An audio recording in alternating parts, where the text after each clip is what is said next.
Pria ini adalah seorang gila. Istrinya menderita kanker. Setiap hari dia bersemangat tentang seni bela diri. Sejak lahir, dua kakinya tidak sama. Namun berdasarkan kemauan kuatnya, dia mengubah kelemahannya menjadi seni bela diri. Setiap hari dia menggunakan garam mengolesi kulitnya.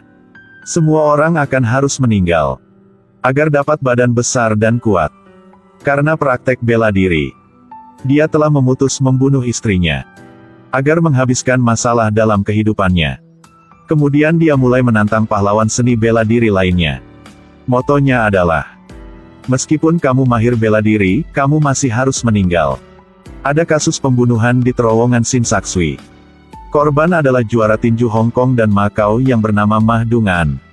Semua tulang rusuknya patah menjadi lebih dari 100 segmen. Patah tulang tengkorak, tulang leher dan seluruh trakea juga patah. Namun semua lukanya bukan terbuat dari senjata, maka dipatah oleh tangan.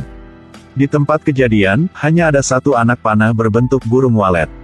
Saat itu, Ha Haofo, seorang menyukai bela diri yang sedang dihukum dalam penjara Stanley. 3 tahun yang lalu, dia kompetisi bela diri dengan orang lain. Dia telah memukuli lawannya sampai mati, jadi dia dijatuhi hukuman 5 tahun penjara. Dia selalu memiliki ekspresi yang bagus. Setelah tahu Ma Dong-an telah meninggal, dia khawatir banget. Dia ingin memberi pelajaran kepada gangster di penjara. Kemudian, dia mulai menjatuhkan 17 orang dalam penjara sendirian. Meskipun dipukul, mereka tidak terluka. Setelah menjatuhkan kepala gangster, dia akhirnya mendapatkan rasa hormat dari narapidana lainnya.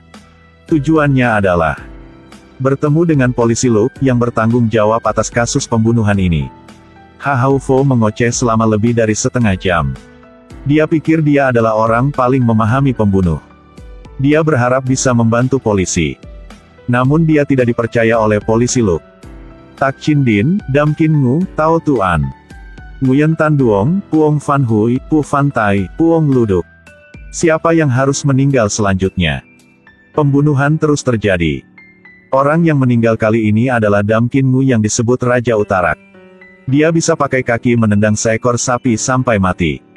Namun dia dipatah kaki oleh pembunuh. Dia dibunuh karena cara menendang itu. Akhirnya, polisi Luke telah percaya Ha Haofo. Dia menerima bantuan dari Ha Haofo. Dia memintanya untuk petunjuk agar memecahkan kasus ini. Ternyata si pembunuh akan mengandalkan gerakan seni bela diri untuk membunuh orang. Tangkisan, sikap pasang, pukulan. 8 penjuru mata angin. Menurut pikiran ini, korban selanjutnya adalah Phuong Triet. Boom! Di terowongan Sinsaksui melanjutkan terjadi pembunuhan.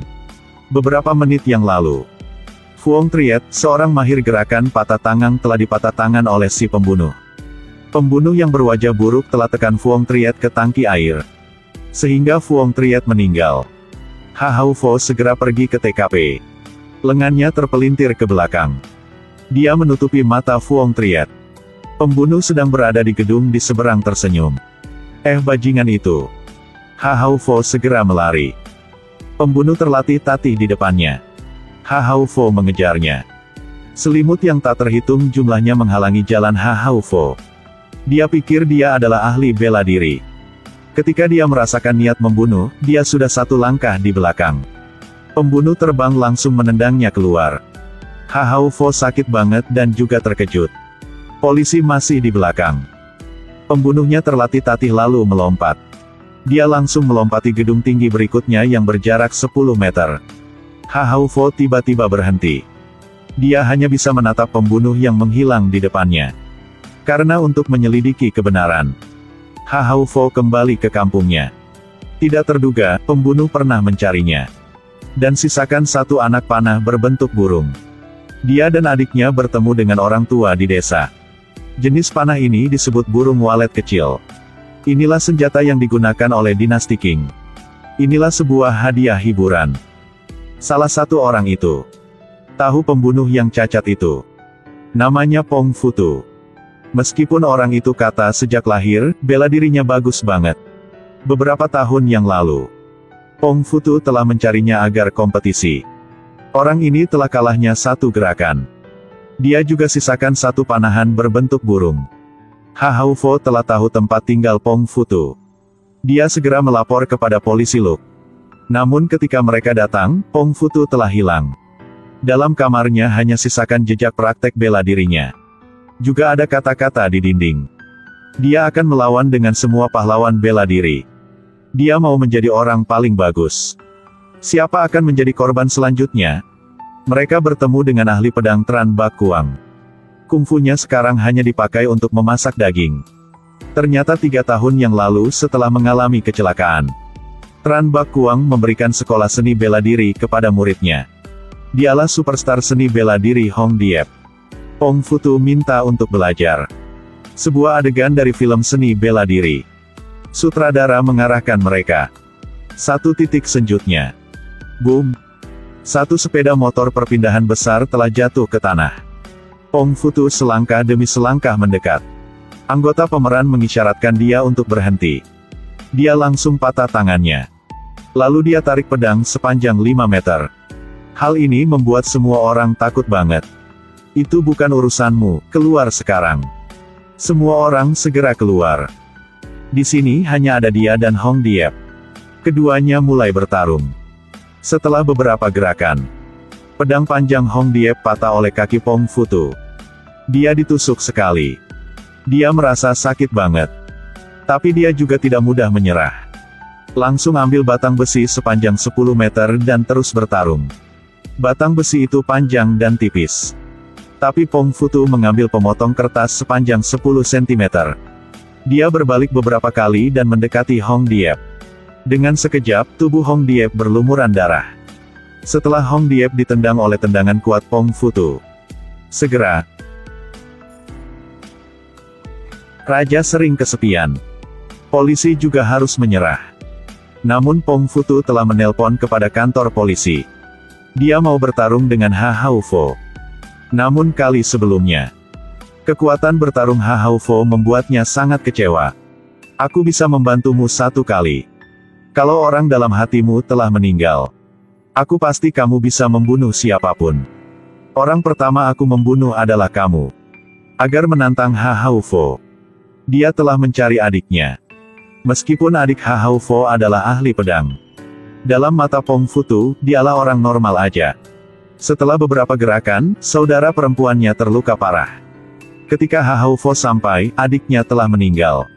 Akhirnya, 2 orang yang cinta bela diri telah bertemu.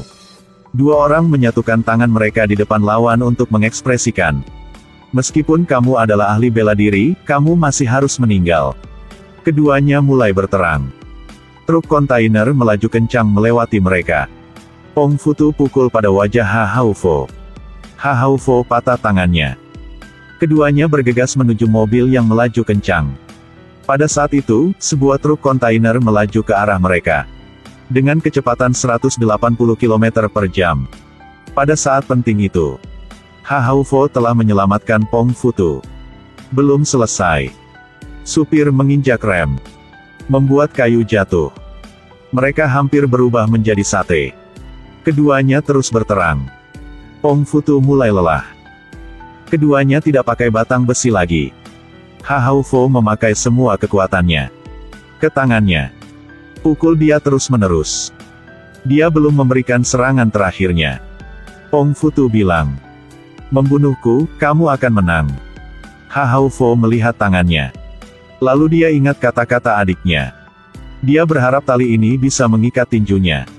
Tidak. Pong Futu mengambil kesempatan untuk berguling di bawah mobil.